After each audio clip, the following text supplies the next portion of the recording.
Est-ce que les gâteaux frais vous ont satisfait?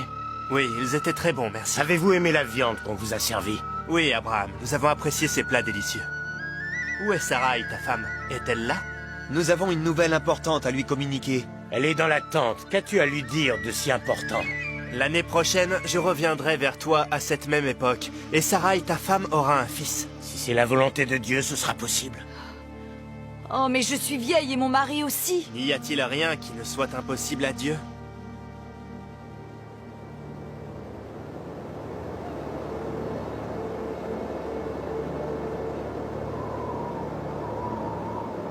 Regardez, ce sont les villes de Sodome et Gomorre. C'est dans cet endroit que nous devons nous rendre à présent.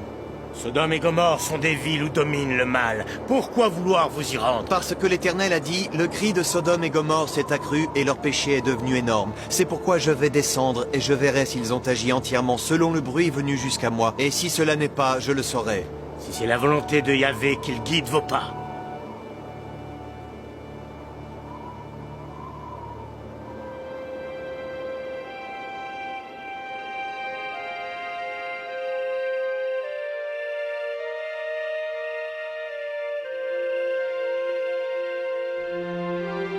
Seigneur, si tu détruis Sodome et Gomorre, feras-tu périr le juste avec le méchant? Peut-être qu'il y a 50 justes dans la ville. Faire mourir le juste avec le méchant, celui qui juge toute la terre, n'exercera-t-il pas la justice? Le péché de Sodome et Gomorre est devenu énorme. Leurs cris sont montés vers moi. Mais je ne ferai pas mourir le juste avec le méchant. Si je trouve dans Sodome 50 justes au milieu de la ville, je pardonnerai à toute la ville grâce à eux. J'ai osé parler au Seigneur, moi qui ne suis que poussière et cendre. Peut-être des 50 justes, en manquera-t-il 5? Pour 5, détruiras-tu toute la ville? Si c'est le cas, si je trouve 45 justes dans la ville, je ne la détruirai pas. Que le Seigneur ne s'irrite pas contre moi. Peut-être s'y trouvera-t-il 40 justes, ou peut-être seulement 30 ou 20, ou bien 10 uniquement. Abraham, je ne ferai rien si je trouve 10 justes. Je ne la détruirai pas. Seigneur, je te remercie, mon Dieu souverain.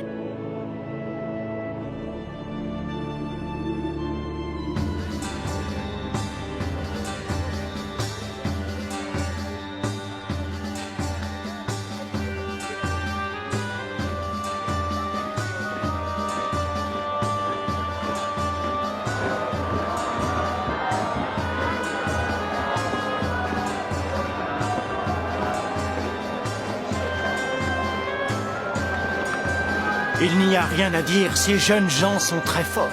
J'aurais aimé être aussi riche que lui. Il peut s'acheter des esclaves à n'importe quel prix. Et il en achète tout le temps de nouveau pour les faire travailler très dur. Mon ami, ce sont des choses que nous, les pauvres, ne pouvons nous permettre. C'est justement pour ça que nous devons tout faire pour devenir riches. Quand tu es riche, tu peux t'offrir tout ce que tu veux.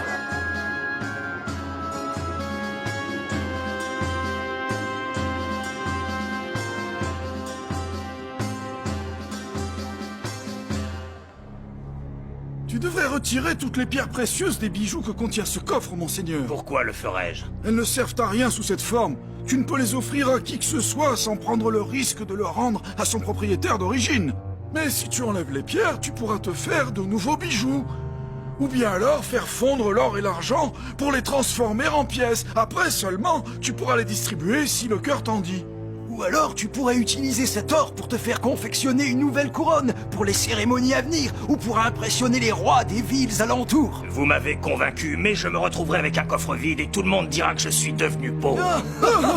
Tant que tu as une armée forte, tes coffres ne risquent pas de se retrouver vides. Je dois avouer que ce que j'aime faire le plus, c'est me déguiser en maraudeur, aller dans le désert pour chasser les nomades, leur prendre tout leur argent et leurs marchandises, et surtout enlever leurs jeunes filles et leurs jeunes garçons pour les vendre comme esclaves et les laisser sans rien, pauvres et nus sous le soleil du désert.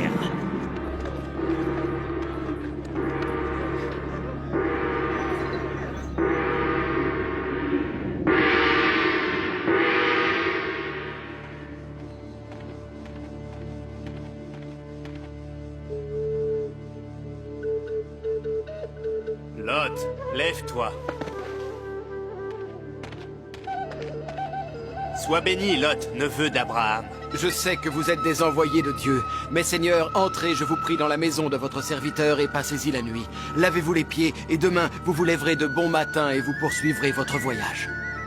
Non, nous te remercions, mais nous passerons la nuit dans la rue. Ce serait un grand déshonneur pour moi si j'acceptais cela. Je ne peux pas vous laisser dormir dans la rue comme des animaux. Vous devrez venir dans ma maison pour manger et vous reposer. Je ne pourrais pas y retourner sans vous. Ce serait une grande honte pour moi si vous passiez la nuit dans la rue. Je vous en prie.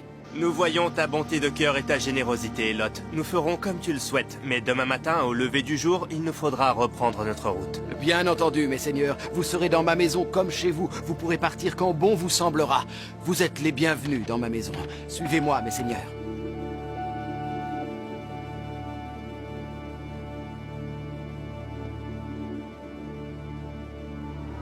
Je ne me serais jamais pardonné de vous avoir laissé dormir dehors comme du bétail. Qui sont ces deux étrangers qui accompagnent Lot? On dirait que ces hommes sont des invités de Lot. Peut-être qu'ils sont chaldéens, comme son oncle Abraham, qui a combattu aux côtés de notre roi. Oui, il y a très longtemps maintenant, mais je n'ai pas oublié toutes les histoires que mon père m'a racontées.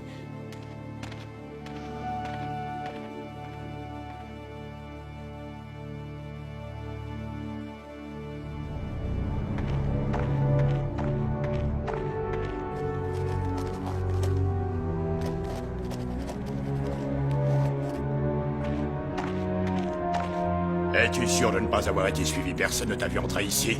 Non, personne, et aucune crainte, personne ne m'a vu entrer. As-tu apporté la bague avec toi? La voici, je l'ai volée dans le trésor du temple. Elle a de grands pouvoirs. Fais bien attention, une seule des pierres qu'elle contient peut tuer un homme en un instant. Comme nous l'avions convenu, voici le sac rempli de pièces d'or que j'ai préparé pour toi. Mais que comptes-tu faire avec ce poison? Tu vas vite t'en rendre compte. Je vais ce soir tuer le roi maudit de cette ville. Mais le roi est un de vos meilleurs amis. Ce n'est qu'un voleur, un assassin et un maraudeur qui pille de pauvres gens et vend leurs enfants comme esclaves. Moi, je serai un roi. Va-t'en! Rends-lui le sac rempli de pièces d'or que tu viens de recevoir. Tu n'en auras pas besoin là où tu vas. Tu en connais trop sur mes intentions. Tu finirais par me trahir et parler. Non. Nous allons te conduire au marché aux esclaves que tu possèdes et là, tu seras toi aussi vendu. Vous voulez me vendre comme esclave? Tu ne mérites rien d'autre. Moi, devenir un esclave?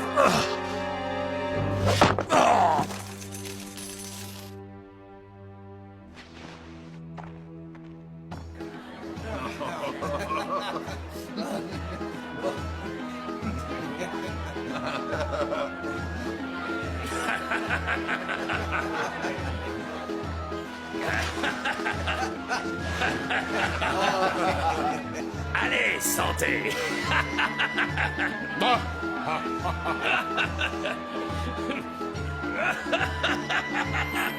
Buvez, mes amis, à ma santé.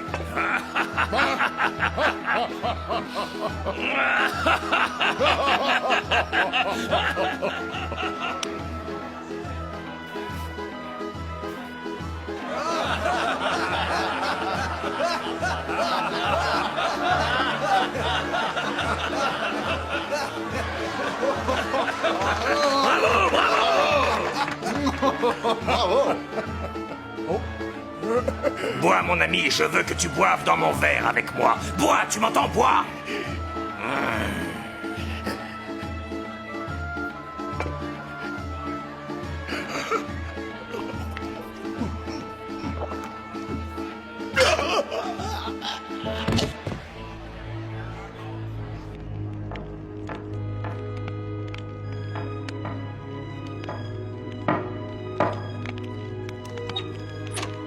Oui? Où sont les étrangers qui sont venus te rendre visite cette nuit? Fais-les sortir pour que nous puissions enfin les connaître. Non, mes frères, ces hommes sont mes invités. Je ne vous laisserai pas les rencontrer. C'est hors de question. Non. Ah, mes yeux, je suis aveugle!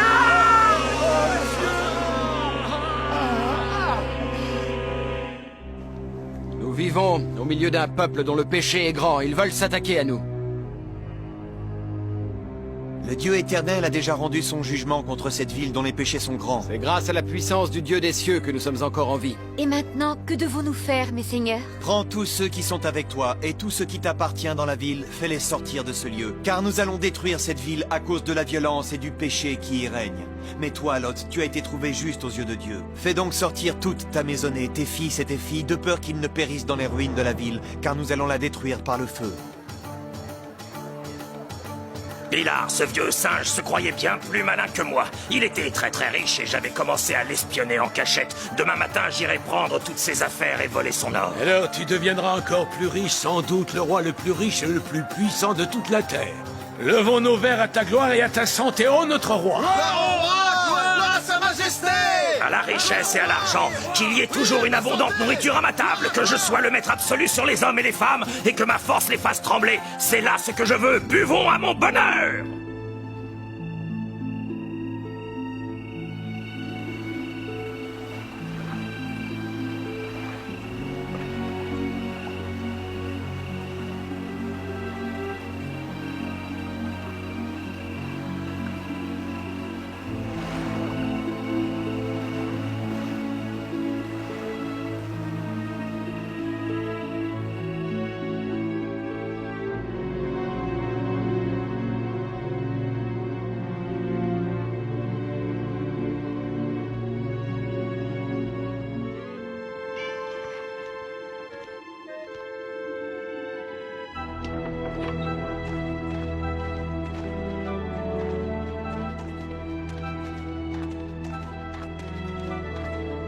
Partez maintenant, sauvez-vous dans les montagnes avant que la ville ne soit détruite. Alors vous allez vraiment détruire toute la ville? C'est la décision du Très-Haut.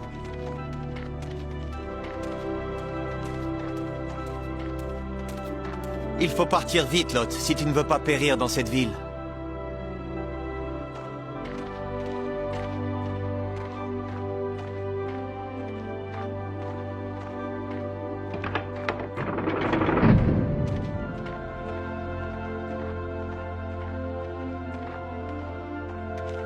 Maintenant, tu seras en sécurité. Sauve-toi pour préserver ta vie et ne regarde pas en arrière. Et ne t'arrête pas dans la plaine. Sauve-toi dans les montagnes de peur que tu ne périsses dans la destruction de cette ville. Ne t'arrête pas et ne te retourne pas pour regarder derrière ton épaule.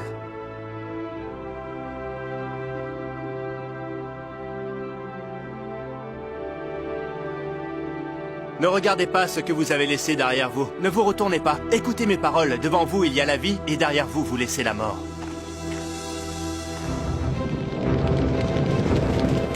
Sauvons-nous vite avant que Dieu ne détruise toute la ville! Lot, est-ce que tu deviens fou? Tu voudrais partir en laissant tout ce que tu possèdes dans la ville? Tu veux nous faire vivre comme des nomades dans la montagne? Je veux obéir à Dieu et garder ma vie sauve. Tu dois certainement avoir perdu la tête, Lot. Allez, viens, nous ne devons pas nous arrêter. Nous devons nous réfugier dans la ville de Tsoar, car la montagne est trop loin et nous ne pourrions pas l'atteindre avant que Dieu ne déverse sa colère sur Sodome.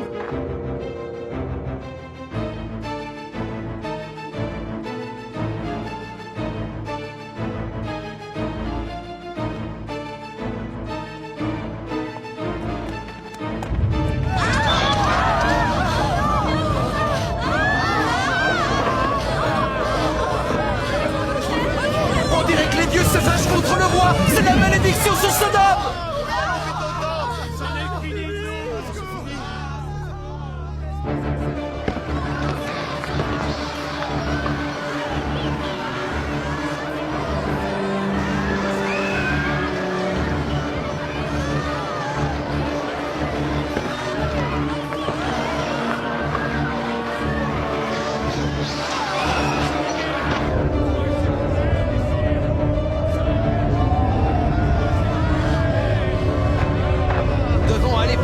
Laissez les sacs qui sont trop lourds. Et surtout, ne vous retournez pas. Avancez droit devant vous. Nous allons y arriver.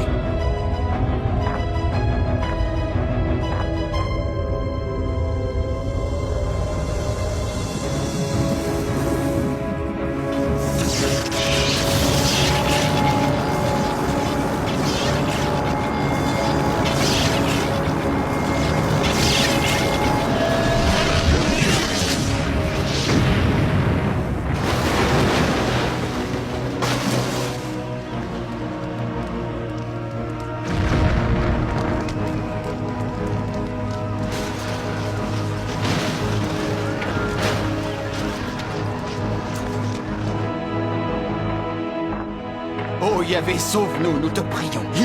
Yahvé, nous te demandons ta protection.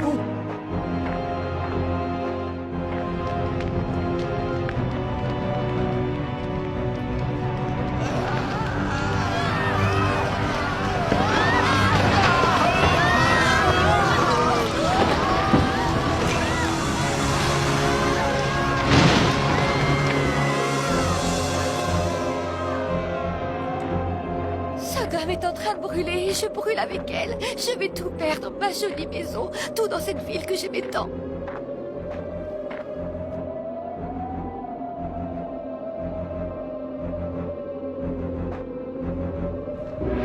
Alors le Seigneur Dieu fit pleuvoir du ciel du soufre et du feu sur Sodome et Gomorrhe. Il détruisit toute la plaine et tous les habitants des villes, ainsi que toutes les plantes de la terre.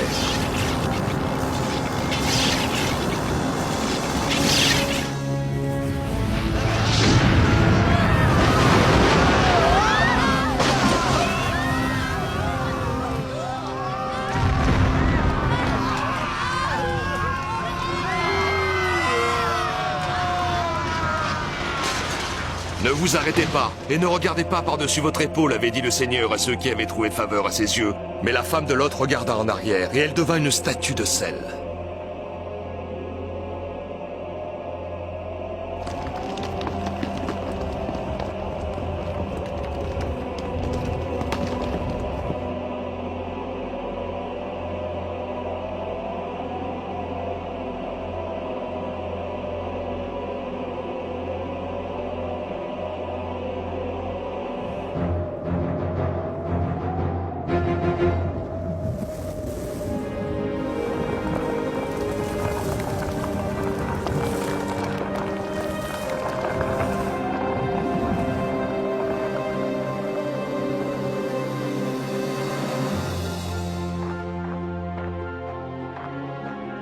Arrêtons-nous un instant pour reprendre notre souffle. Mais ne vous retournez pas. Profitons de cet instant pour remercier notre Créateur. Merci à toi, Seigneur, pour ta miséricorde et pour ta bonté.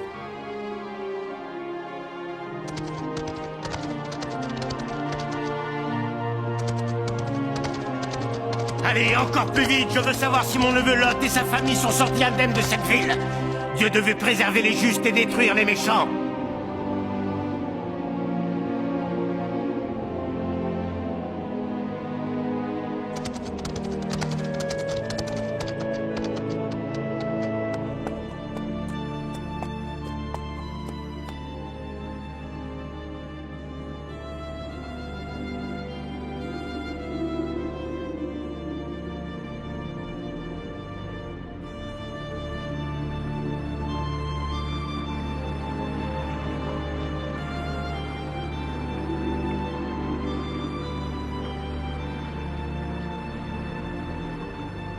Comme il l'avait promis, Dieu a vraiment détruit cette ville par le feu. Je vois de la fumée au loin. Sodome et Gomorrhe ne sont plus, et leurs péchés ont disparu avec elle. Ses messagers l'avaient annoncé. Mais que sont devenus mon neveu Lot et sa famille ?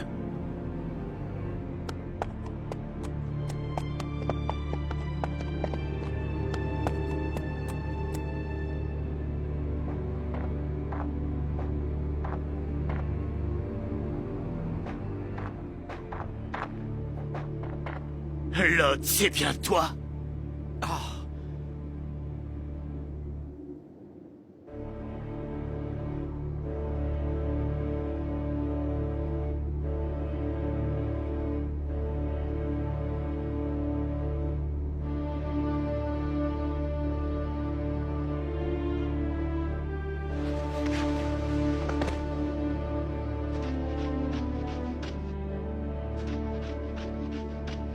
Oh, merci, Seigneur.